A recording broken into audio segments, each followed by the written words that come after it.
Hello and welcome to the Driving Maul Show. Hi, I'm Paul here at 8 p.m. every Tuesday talking about rugby. But sorry, folks, I did miss last week. It was a bit knackered, so did skip last week. This week we will have a look at those All Black squads. Obviously, talk about some NPC semi-finals.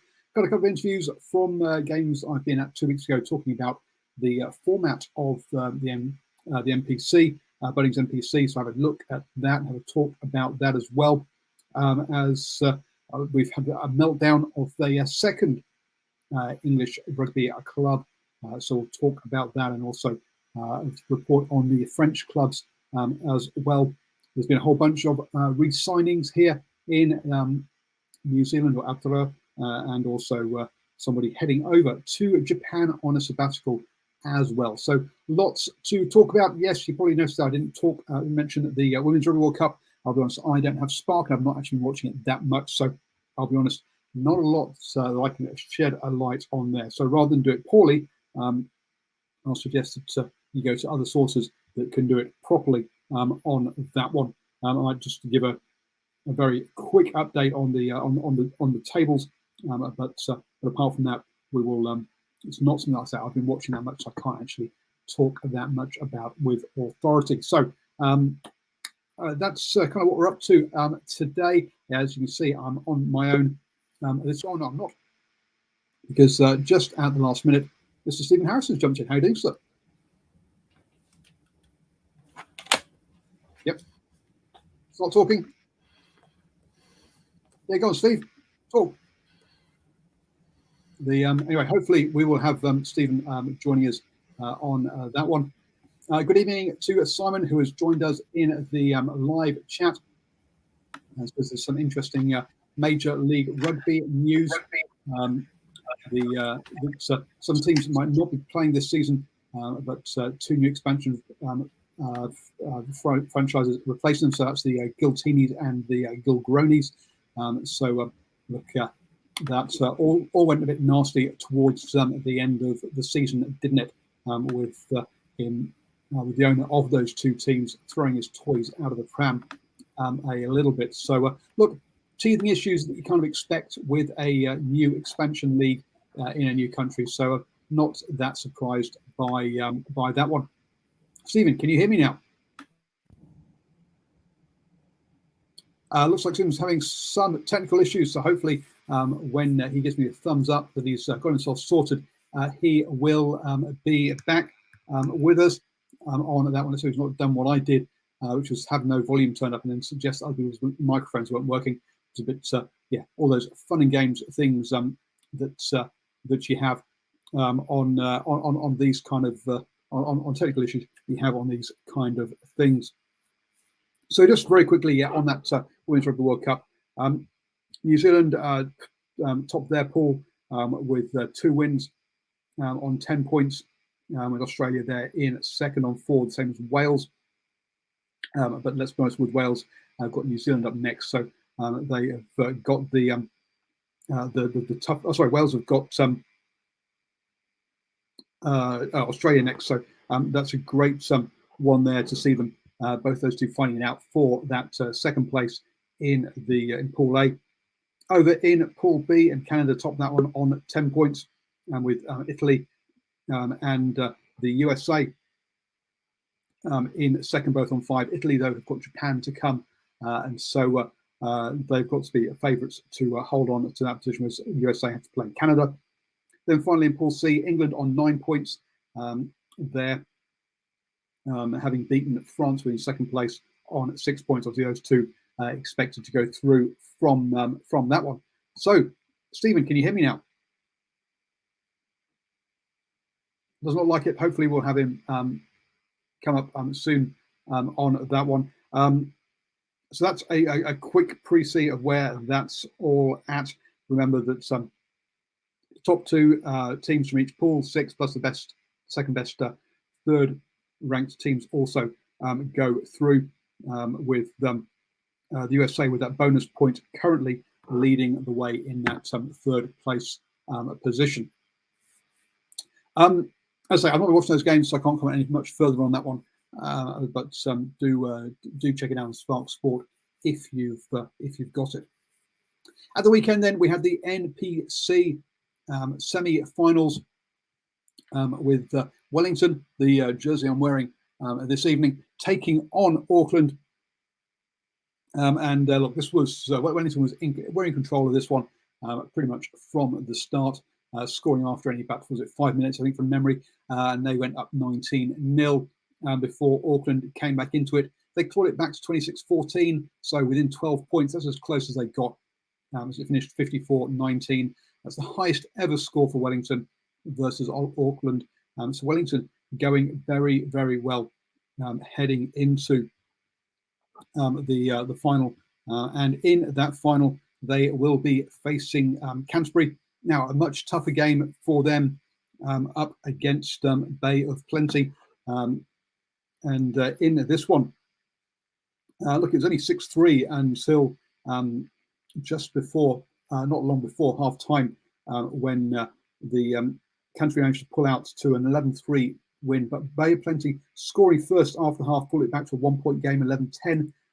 But Fergus Burke scoring a try, converting it, and a couple of penalties, kicking those penalties, taking their threes, and pulling away in the end to win that one, 24-10 in that one. So yes, Stephen, are you there with me now? I hope so, Paul. Fabulous. Good to see you there. So Canterbury, say, we're put into much more of a fight there by Bay of Plenty, but still came out on top, as I think we kind of expected. Or on that one, they are the heavy favourites in this. But look, Wellington really have been impressing this season, Stephen. They've got the shield all tied up for the summer, and also have been putting in some pretty good performances recently. Putting a half century on Auckland. They're going really well. Oh, are they? What? That I think what's 9 in a row, something like that. Yep. So I'm going cracking. So whilst Canterbury will definitely be the favourites going into the final, Wellington are definitely in with a crack. The final is on Saturday at 7 p.m, folks, or 7:05, as you'll be aware. So obviously that's all New Zealand time for anyone who's watching from overseas. Look, should be a cracking final, and that'll bring it to a close our domestic season here in New Zealand. If you're wondering what all of the what are all the sort of provincial union staff up to, well, they've got all their end of season award nights and stuff and almanacs to fill in. So they've been busy beavering away doing that kind of stuff. Plus also they will then all rock on into sevens, and club sevens will be kicking off on that something. So they all keep very busy heading into the next part of the season. But they are small organisations. I did walk up to did pop in to Waikato offices this week to pick up a cable I'd forgotten at the ground from the previous game. But you walk into the offices and look, there's about sort of 8 or 10 of them all sat there, and that's pretty much it. That's your kind of your union all put together. And when we talk later about how about WASPs going bust and how many people made redundant there, you're kind of like, wow, those organisations are way bigger than the provincial unions are here in New Zealand, I can tell you. So yeah, I was going to say, Paul, that's probably the number of physiotherapists and trainers they've got probably at WASP, if you think about it. I was going to say, just on the performance of Wellington, though, what's really impressed me about them, there's always been a trainer thought that their forwards don't always quite cut the mustard. They've always had these flashy backs, but it's fair to say that their forwards have been very, very good in this 2022 season. Yep. Absolutely. We've seen a bit more from the Hurricanes as well this year. Obviously, two sides that are kind of that are closely linked in that one. So I've got my chats with a couple of coaches after the Waikato versus Bay of Plenty game, talking about. I asked both of them what they thought of the new NPC format. That's obviously last year used to be a Premiership and Championship. We had 10 weeks of regular season followed by semi-finals and finals. This year, it's been 9 weeks of regular season, squeezing in 10 games, having that Storm Week, and then we've got quarterfinals, semi-finals, and finals. So let's just have a quick listen from both Ross Filippo and Mike Delaney as to their thoughts on the new NPC structure. Here we are after Waikato versus Bay of Plenty in the NPC with Mike Delaney, the head coach of Bay of Plenty. Look, in that first half, it seemed like both teams struggled to really get a hold of the game, and it was a lot of kicking between the 22s. Okay, folks, it's clearly I've uploaded. Looks like I've uploaded the wrong video file. Let me just see if I can quickly grab the right one there, or maybe it's or maybe I've had a technical issue in how I've edited it in the first place. And yes, I've had a technical issue in the way I've edited it, because that's the same one, isn't it? Yes, it is. Okay, well, let's just I'll zoom through to where you might be. Boys, I don't think they'd go to work, so yeah, that's all right. Look, it's been so it's a couple of losses early on, which meant it looks like you kind of sneaked up. Well, actually, when I looked at it, you've apart from the last 2 games of the season, you've always been there or thereabouts. Were you a bit concerned with kind of losing those last 2? Whether you sort of lost form coming to the pointy end? Oh no, I think it was a real good good test for us against Northern at home, where we gave quite a few younger players, and I think it just shows the strength of our squad now. Giving those guys an opportunity and get up to the level that's needed. So it was great for us in terms of that. You could have won it at the buzzer in that one as well, but for the growth of our squad, that was great, and I think it sort of let us recover properly. That Storm Week's pretty tough, and then to lose last week, the game was there. So we still had the belief in our squad that we knew that if we just played our game, we'd come away with the result that we were after. And what have you thought about the new structure of the competition this year, where all the teams are in one are in within one competition rather than the Premiership and Championship? You've got these Storm Weeks and well, nearly half the competition going into finals. Yeah, I think it's a better option. These teams are up and down all the time. I think it just helps with the true winner of the competition, and it's a true reflection of where you're at. So I enjoy it. I think the boys enjoy this way. It's a bit easier to track. But yeah, I think it's definitely a better way to do the competition. And look, Waikato versus discipline kind of let you down under pressure. The difference between the no one knows the bloody rules anymore, so sometimes you don't know why, but I mean, no one knows the bloody rules anymore, so the reality is we weren't good enough today. Bay were good enough, and they took their chances and they deserved their win. So that's the long and short of it. I'm extremely proud of our group. It's been a challenging year, and like every other team, go through injury flow, Storm Weeks, and all those other kinds of things. But just at the pointy end of the season, we weren't able to nail our 1%ers, and Bay of Plenty were outstanding today, so they deserve to go on to a semi. And on that, what are your thoughts of that? The new format with the Storm Weeks and giving everybody an opportunity to be in one competition rather than having a Premiership Championship kind of thing. Oh, I agree with everyone being in the one competition. Storm Week's a joke. Yep. Don't understand what the deal with there is. Talk about player welfare, but then you add an extra midweek game. Water breaks, joke. More time spent talking about water and how you're going to manage that than actually the game laws. I don't know. Yeah, there's definitely areas that can be fixed. Yeah, but it's good to have everyone back in the one competition. So, yeah. Look, some of the Storm Week games when you've got second string teams, it's all been a bit unbalanced really. So yeah, totally agree with you on that one. But anyway, look, you've made it into the finals. Not what you wanted to do, but thank you for putting on an exciting season for us again this year, and enjoy the off season and good luck next year. Yeah, cheers. Thanks a lot. Appreciate it.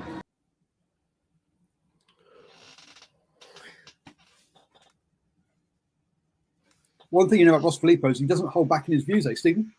No, he didn't mince his words, did he? look, I love Ross for that, and look, he does. He says it like it is, and yeah, he might get himself in trouble occasionally, but I think look, he's a bit lucky that the mainstream media aren't generally there, and so I don't think so. And I must admit, I deliberately didn't post that video separately, but I have included it tonight so people can see that not all the coaches are happy with the structure of the NPC. They like the idea that they're all in the same comp. That makes sense. But the Storm Week and the focus on more on things like water breaks rather than actually clearing up things like how do you officiate the ruck so it's consistent, and those sort of pieces clearly aggravates some of the coaches. Ross Filippo is one of those that will actually say his mind, let us know that. Others are a bit more media savvy, I guess is probably the best way of putting it. But I got a funny feeling that he's probably talking for a lot of coaches there around the laws and understanding what's going on. If not all of them necessarily agree on the Storm Week side of things. Stephen, your thoughts on the structure? Are you more? Where do you feel on it? I think it's better than where it has been in the past, but I once again think it has to be critiqued because it can be tough. You only have to. I know talking to a few of the coaches with the Manawatu Turbos, you know, when you think about how they started their week, they had a home game against Manawatu, and then basically from there they had to travel up to Auckland here to play North Harbour, and then they were pretty much back down to Hawke's Bay to play a very Palmerston North to play a very tough Hawke's Bay team. So off the bat, that was a very, very tough start for that Manawatu team. I know there's not much you can do about the draw and the respective strengths of the team. If you look at the competition or maybe one of the successes, there are probably really Southland, Manawatu probably struggled. It's fair to say. But you'd have to say the other 12 teams involved in the comp sort of managed their draw and their rotation of their players reasonably well. But at the end of the day, the cream has risen to the top. Just on Bay of Plenty and Mike Delaney, I think they've done staggeringly well when you consider the names that they have or no names that they have in their squad. Mate, I think they get at least a B+ for their season, Paul. Yeah, absolutely. And you look at what happened to Bay of Plenty last season when they got themselves in a Super Rugby coach to replace Clayton McMillan, and that all just went to pot. I think what that showed you there was having a coach who understands the province, who understands the players and how that province works, and works something with that, rather than necessarily a big name coach who comes in and does it his way, is how it works with this thing. Look, you don't have much time in provincial rugby. You have about 2 or 3 weeks beforehand with your full squad, if you're lucky. Now, some of those players you'll have had access to as part of the club rugby, but again, they're playing for other coaches at other teams during that time. Your access with the Super Rugby players will be minimal. And you definitely have any say in what they're doing. And when they arrive, they're probably thinking about Super Rugby contracts and other things as well. So look, it's not an easy job running these provincial teams.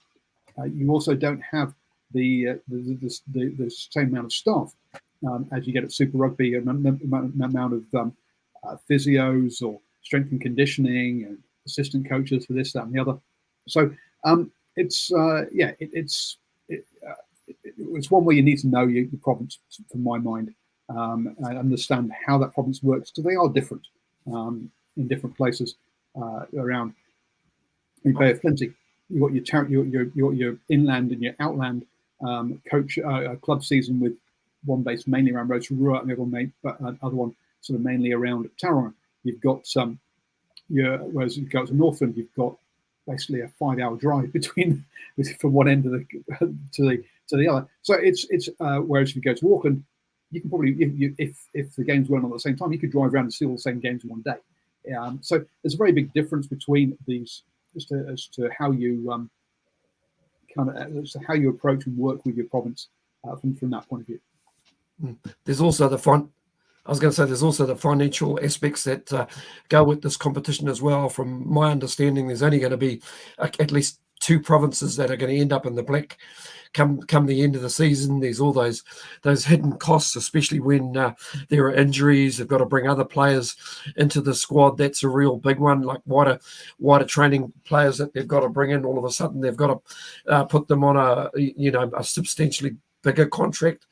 And then there's there's holding on to players, players that you need to play overs for, because and I'm talking about sometimes a quality Super Rugby player who might be chased by 2 or 3 other provinces. All of a sudden, you've got to top his salary up as well. Yep, absolutely. Now, before we move on to the other stuff, you've been kind of rather busy yourself on the old rugby front these last couple of weeks. You've been moonlighting or been moonlighting and doing it with World Rugby and doing a bit of calling of the Armed Forces World Cup these last few weeks. Stephen, how's that been going? Yeah, it's been fantastic. A little bit of a side hustle, shall we say, Paul, covering the Armed Defences Rugby Tournament. It's the first of this nature. There's 8 countries that are involved, although one of the countries, or 2 of the countries, beg your pardon, have amalgamated. So there's 7 teams, 8 countries. Papua New Guinea and Vanuatu have amalgamated into one country. It's fair to say they've probably struggled a little bit in this tournament with combinations. They wouldn't have played a heck of a lot together, Paul, and it probably shows in some of the results. But for those 2 countries, it's actually a starting point. And then, of course, you've got Tonga, Fiji, Australia, New Zealand, France, and the UK have got a team out here. So we're into our 4th round tomorrow, and it's semi-finals. And those semi-finals, we see the games we'll be covering tomorrow will be France v Fiji, which should be a good game, contrast of 2 styles. And then New Zealand, we've got a pretty much a trans-Tasman clash between New Zealand and Australia. Of course, New Zealand, the only unbeaten team in this competition thus far. So it'll be sort of interesting to see how these play out, but we'll definitely see a step up in terms of the play. We've also got a couple of Farah Palmer Cup players running around for the New Zealand defence team.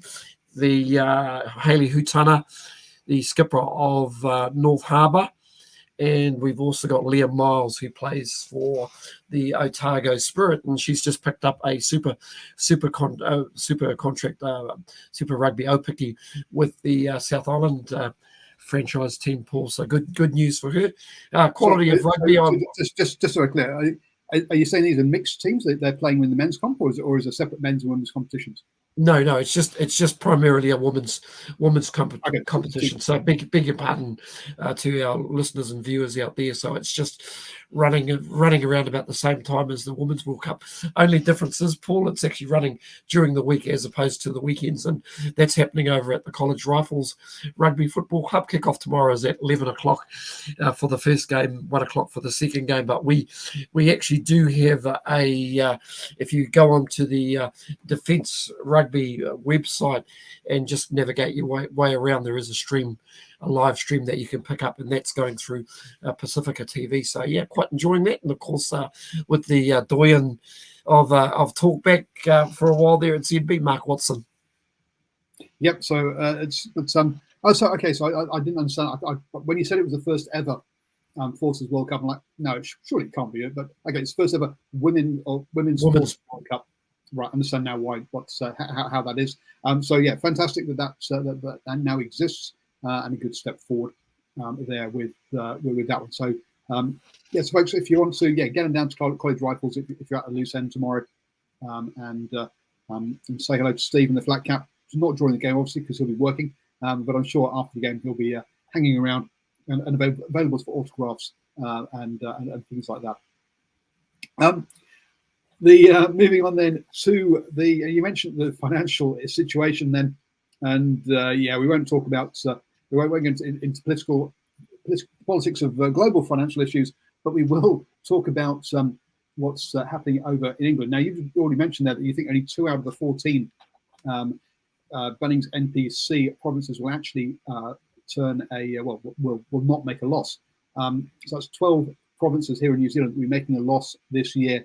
Now, they're fortunate enough that they will not cease to exist because New Zealand Rugby would somehow either step in to sort them out.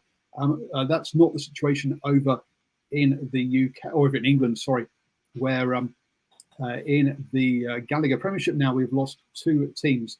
The first one was Worcester Warriors, who disappeared. Not only did it disappear from the men's, but they also disappeared from on the women's side as well in the Premier 15s. So both those teams disappeared there on that one. Now, and that was what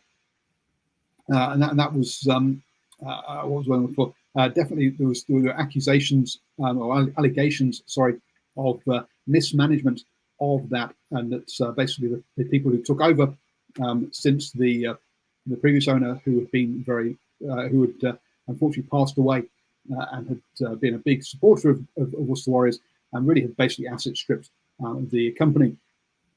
Wasps now is the next one to follow in their stead. 167 people, unfortunately, have lost their jobs now. I'm not sure if, I don't know if if Wasps also had, if that's 2 teams, i.e.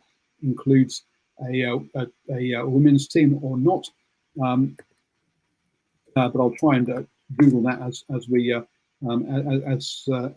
talk about this. But but Wasps men's team has stopped, and there is also a women's team there. So of those 167 jobs, look, about 60 of those players or so, 60 of those people will be players in there. Maybe close to 80 will be players in there. If you think that a squad is around about 38 odd or 30 to 40 odd people, or 35 to 40 odd people. So that still leaves another 80 to 90 people who have lost their jobs, and that includes coaches, physios, medical staff, ticketing staff, business managers, or people who are trying to bring commercial managers, bringing people in, etc. As Simon said, you've got to feel sorry for the fans of both Wasps and Warriors to do. Again, you've got to feel sorry for Wasps. Wasps moved from London up to Coventry, and part of that move was to essentially take ownership of a conferencing facility and a ground in Coventry. And funnily enough, the company that owns the conferencing hotel and the conferencing facility hasn't been put into administration. They've still got another 2 weeks to try and find a buyer, whereas the rugby team has basically been shut down, which really is sad. That what it looks like from the outside is, to me anyway, is that, look, basically Wasp Rugby Club is being used to buy and get control of a conferencing facility. And the owners were more interested in that than they were in the actual rugby club side of things, which is really kind of sad from that point of view. So yeah, really sad to see a second team lost from the Premiership and the Premier 15s. What you've also that now leads is you've got teams that. I think it was Leicester Tigers who basically lose their last 2 games of the season, just disappear, because that's who they were going to be playing. So suddenly you have teams that are going to have holes in their playing calendar from a playing point of view, but from a financial point of view, also losing around about sort of, I guess, what if it's you've got 11 teams in the league, so you have 10 home games. You've just lost 2 games. You've lost 20% of your match day revenue has just disappeared because 2 teams have gone bust. Sorry, no, it's 13 teams now. Sorry, that's not right. So you still got so 12 games, and you've lost 2 teams. So you lost two of those 12 home games from your domestic season. There's also will be implications to the European Cup as well. That's obviously 2 teams have dropped out of there. So it's not just those 2 teams that are hurt, but it's the other teams as well. And I guess it just shows that, look, English rugby and French rugby have both been living basically with sugar daddies. Remember that Toulon, the Bouchelad, I think it was his name, sold Toulon because as someone who only had a net worth of about 160 million, he couldn't afford to run a rugby club anymore because it wasn't for just mere millionaires; it had to be billionaires to actually play that game in France, which is just nuts. Steve, you shared with us on our internal chat an interesting piece, something around that. There's been a report written that in France, across the top 14 and the Pro Div 2, or the Div 2, that there were 9 top 14 and 7 Pro Div 2 teams. That's 16 teams there that basically will not be able to afford to pay their players next year. I mean, that's nuts. Yeah, that's absolutely crazy. But it's it's probably warning, not just to Europe, but to New Zealand or the Japanese leagues, to any leagues around that. While market forces will always basically have a say in terms of what sort of quality players you want at your club, I think it's really important for those clubs to also take on some old-fashioned values and look to develop from within, and a lot of it is done at the grassroots level as well. But I suppose the next thing is that's when the bigger clubs do sort of put their hand up and chase your better younger players. Admittedly, this report may have been from earlier in the year, so hopefully some of these clubs have recovered a little bit, we hope. But this is obviously post COVID. Yeah, absolutely. I guess one of the key things here, if you look at this, where we get reports of clubs that are having, but we know Welsh clubs have been having problems for years, and that's a well-known thing. But that's more because the clubs and the union are at loggerheads and arguing about fighting over control there. But if you look at the two countries that we're looking at now that are having problems, are the two countries that have promotion and relegation, or at least England did until very recently, when they just stopped that. With this year, it was going to be the first year without relegation, and now they've got 2 teams that will be relegated. So from that point of view, it's interesting there that actually I've always been a proponent for promotion and relegation, but I do get that. But I guess with this, you can see the argument that actually promotion and relegation, when you are basically, you have to chase the teams. The teams that have got money, even if you haven't got it, to try and survive. Whereas if you look at some teams, say in the Bunnings NPC, Manawatu and Southland will not be paying anywhere near the same player budget as, say, Canterbury or an Auckland, because they just don't have that money. But they don't have to worry about relegation, so they can try and play within their means. It does mean obviously that their chances of ever winning a championship are slim. Well, to near zero, but at least they can take part. They can challenge those teams. They can get the odd upset, knowing that actually we can live within our means and not be relegated and disappear. I think the key for New Zealand sides, Paul, is for a lot of the NPCs teams to go out, at least try and have a very competitive season. If you can make quarterfinals or semi-finals, and once again highlight the players that you've got in the squad, then you're hoping that they'll pick up super contracts. Obviously, that comes out of the New Zealand kitty, and that seems to be a model that works for maybe 2-3 seasons. You can see the likes of Hawke's Bay and Tasman, who have been relatively strong in the last few seasons, but all of a sudden you get some of their senior players start to move offshore, and that's where it becomes a little bit tougher. You've got to pretty much all start over again. Yeah, look, we have players like James Haskell go, we should earn the same as footballers, we put our bodies on the line. You do, but you also don't generate the same income. And at the end of the day, the unions, the clubs can only pay players as much as a proportion of, or as money they generate. Now,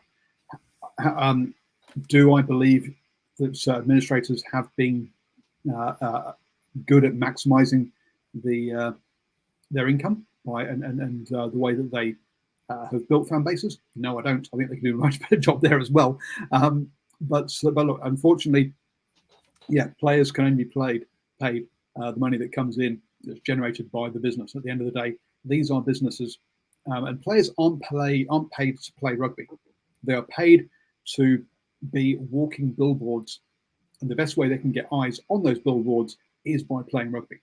At the end of the day, and so that is what they're being paid for, is to be a walking billboard for all the names that are on it, such as Toyota here on this Wellington jersey, and I don't know who's on that one there.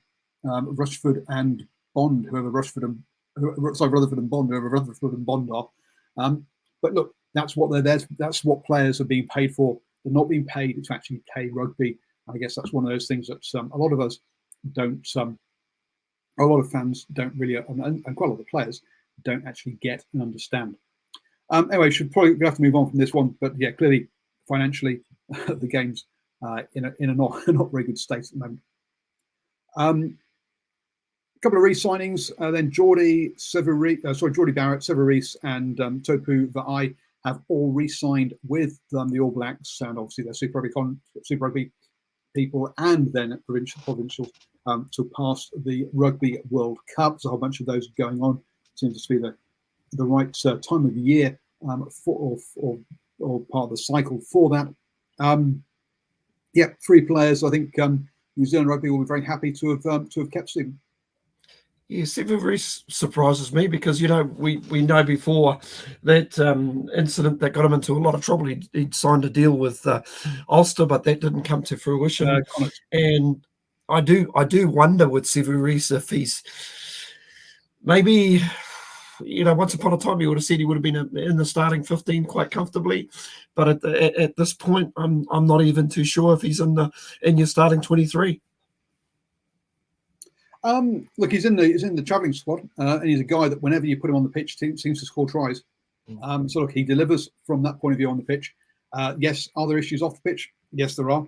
But I think to me the issues off the pitch are more that New Zealand Rugby has not allowed or has not used him or allowed him to show what work he's doing to overcome those issues that he had off the pitch.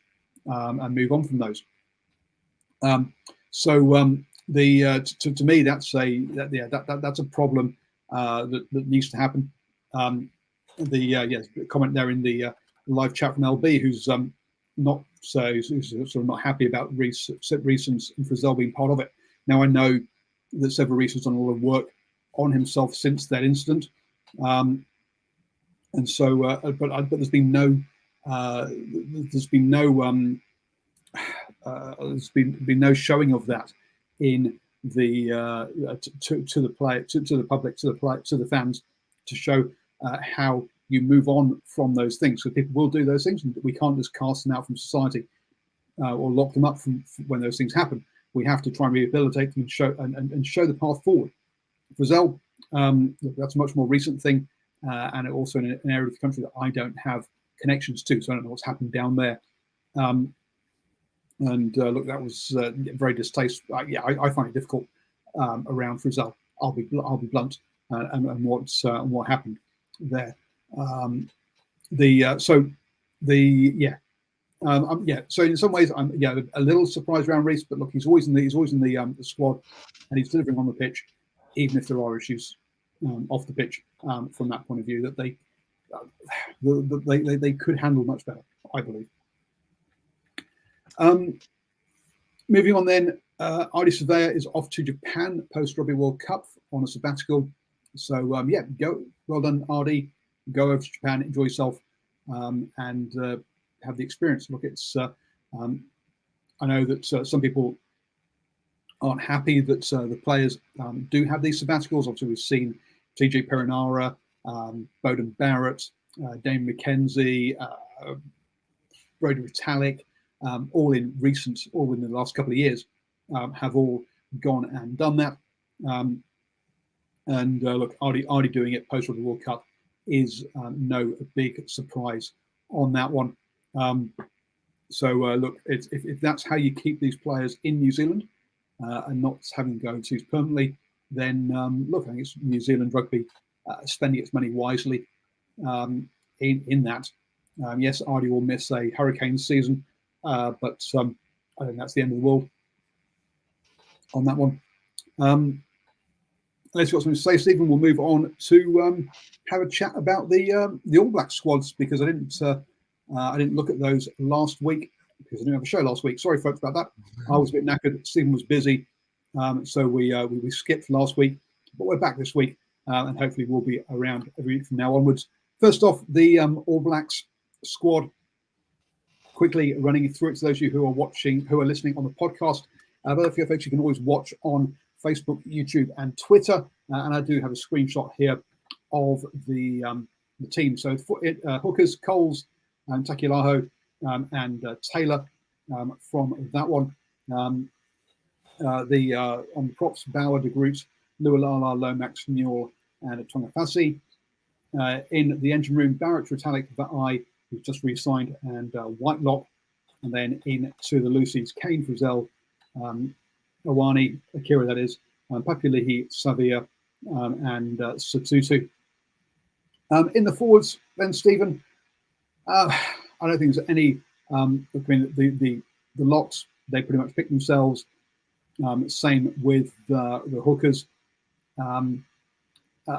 Perhaps a bit of discussion around a couple of the props, but I think too many arguments there.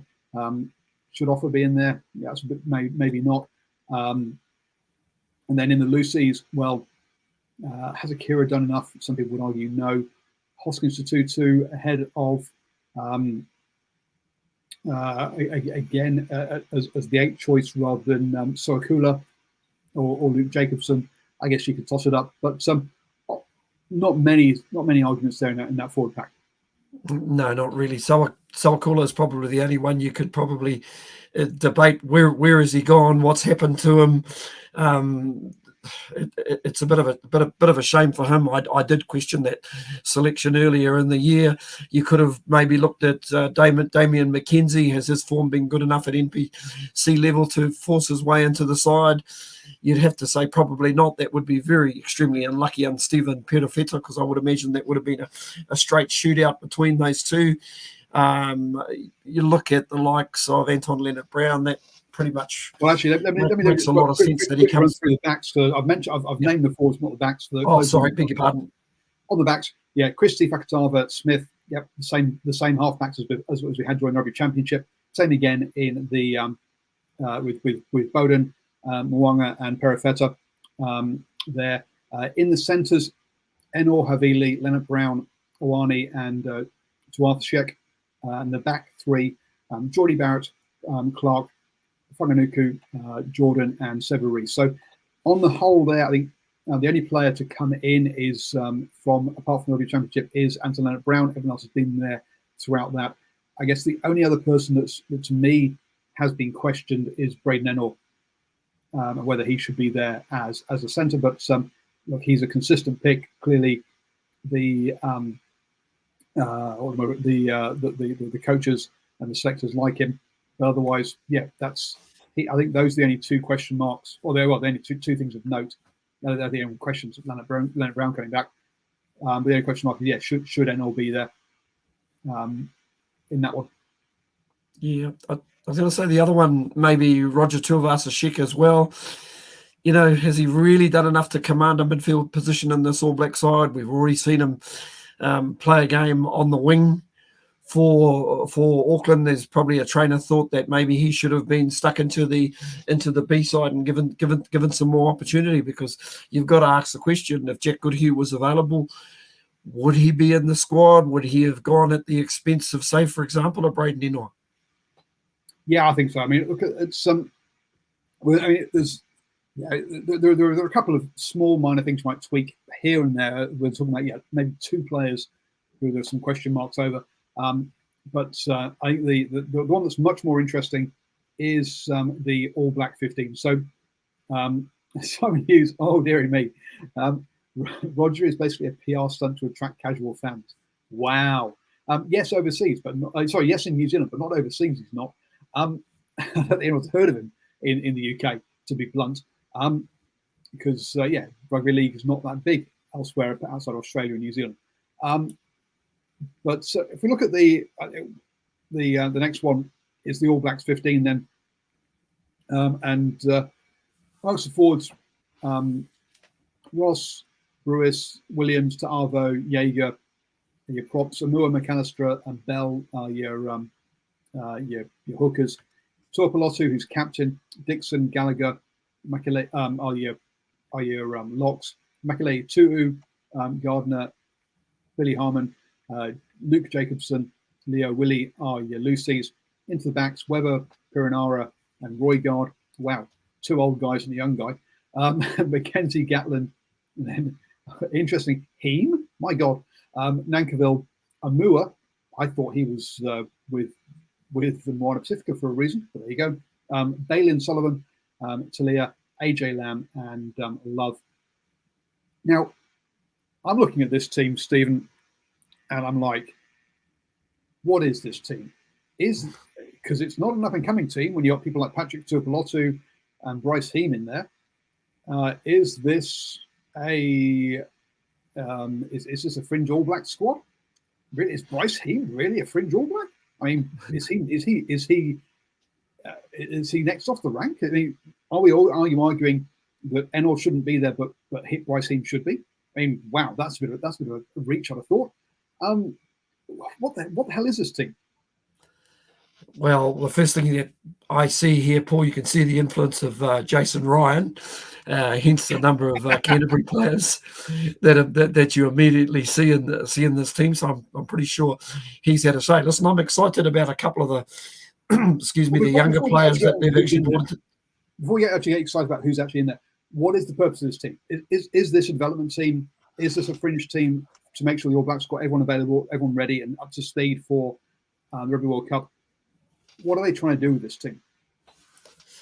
I've no idea, to be honest, because I find it confusing.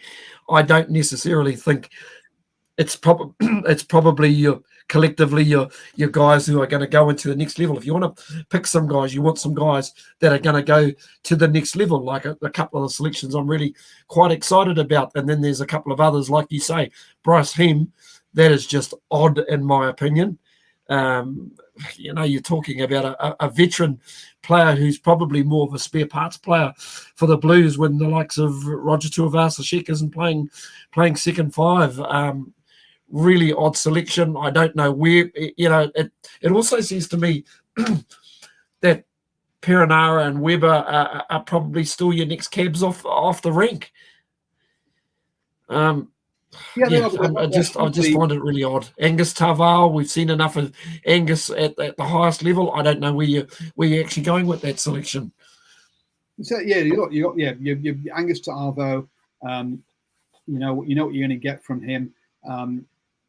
Patrick Tuipulotu as captain. Okay, having a senior player as leadership, I kind of vaguely get that.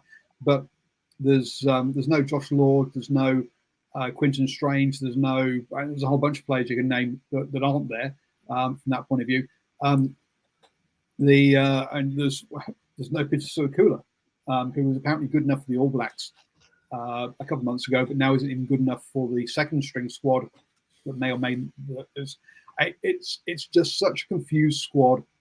It's that I don't think anyone knows what they're trying to do with this. And to me, there are two parts to this. One is it's a money thing, and hey, we're just going to play off the All Blacks brand. And then two is around control of who's selected, because this team was selected by the All Blacks coaches. All right, the same people who selected the All Blacks squad selected this squad. Leon McDonald, Clayton McMillan, I've forgotten who else is in there now, who are coaching this squad, didn't get to choose these players. Which is kind of interesting. So the guy who's coaching it had no say in who he's getting. Whereas if you look at the Maori All Blacks, I think Clayton McMillan has a big say on who actually gets selected for the Maori All Blacks. So I think there's an element here of we don't want to use the Maori All Blacks because we don't have control, and we must have control because we are an ivory tower. We know best. No one else does. If you're not the All Blacks head coach, and I think there's also an element of if you want a revenue stream, send out the Maori All Blacks. The Maori All Blacks have got a much better brand than the All Blacks 15, right? You've still got the name All Blacks in there. So as a revenue stream, I think it's a bad idea. But I get, to me, this is everything must be controlled by central high command. No one else is allowed to choose anything. Yeah, there's a little bit of suspicion from me, as me call me a conspiracy theorist, but it's interesting that somebody like Sevu Reece has just basically signed their contract on the back of being selected for this end of season tour. Because if you were picking a wing purely on form, and I'm talking about outstanding form and what he would bring to a team as Mark Talia, because Mark Talia to me has just been has been absolutely outstanding this year, and I wouldn't have had any issues had he made the actual All Black team. Some of the other guys, the likes of Ruben Love and George Bell. Yeah, I'm quite excited about those selections, but there's a lot of these selections that still don't make any sense to me moving forward. You actually want to see some guys put under pressure. Well, we've actually seen a lot of these guys in this situation before, and they haven't always actually delivered. Like another selection, Bryn Gatland, with the greatest of respect, I think Bryn's a very good operator at NPC and super level, but is he a guy that's going to be an All Black first five moving forward? Listen, if you really wanted to bring somebody back into the frame who's got All Black experience and he's played for the All Blacks, yeah, sure, he's been a bit off his game. You would have picked a Josh Ioane. Sure, his form hasn't warranted, but I don't necessarily think there's some players here that have been picked on form. Christian Leo Willie, that selection really surprises me. I mean, listen, he's been strong in both Super and NPC, but in terms of Sawakula was outstanding at Super Rugby. You brought him into the All Black squad. Why not just give him another opportunity to find his feet again? Okay, there are a couple of players who aren't here. Now, you've mentioned two of them there, Sawakula and Josh Ioane. Now, clearly, well, not clearly, From what I'm looking at here, those two have done something that have upset the All Blacks coaches, and they've just gone, you are no longer, I'm never selecting you ever again. I just don't like you. I've lost my trust in you. I don't like you. Whatever, they've done something, and that's it. They're gone. At the end of the day, it's not a rugby thing. There's an off-field thing there that's happened with those. It's either a personality clash, a misbehavior thing, or something has happened that those two are on the outer.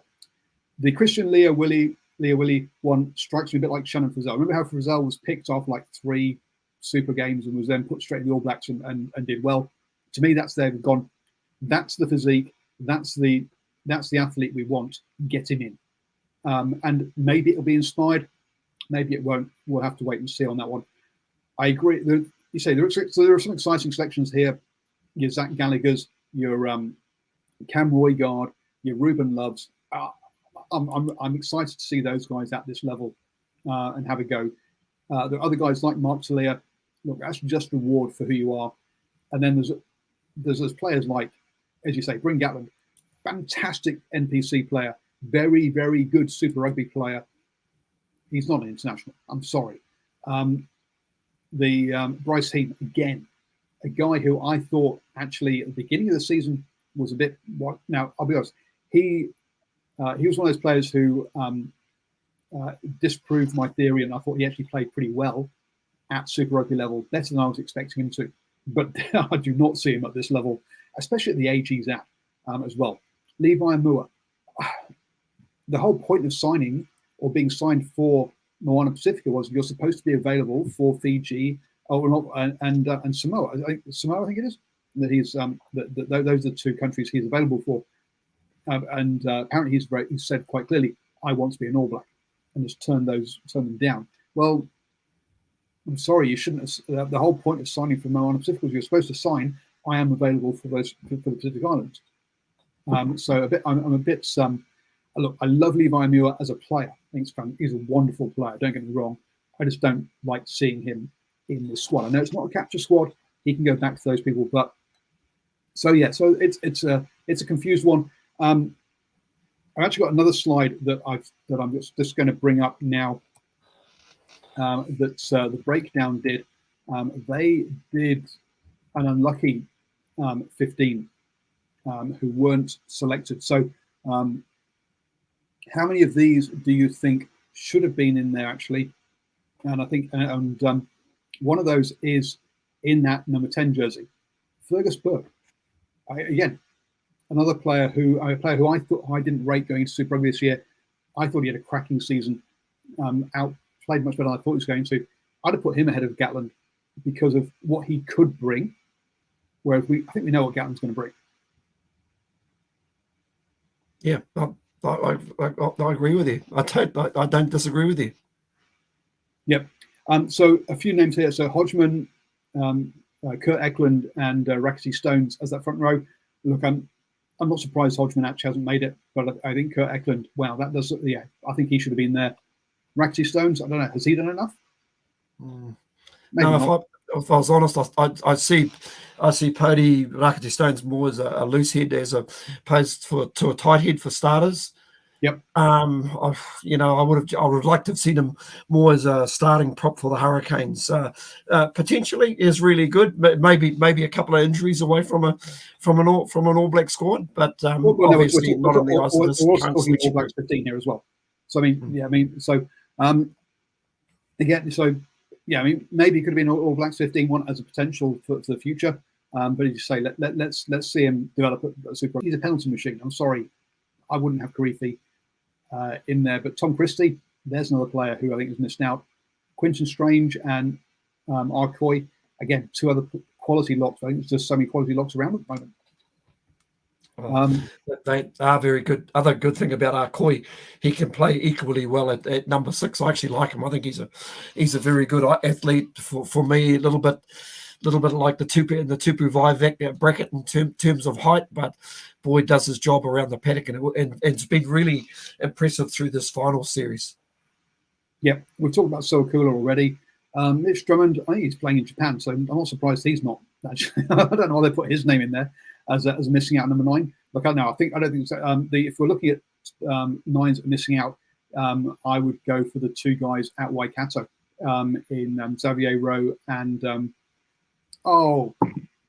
I'm going to say Cam Roygard, but he's the guy that's Cortez Ratama, yeah. Thank you, Cortez Ratama. Those 2 guys. So the Waikato and Chiefs guys. Look, if you're looking for a 9 that's missing out, it's those 2, I think.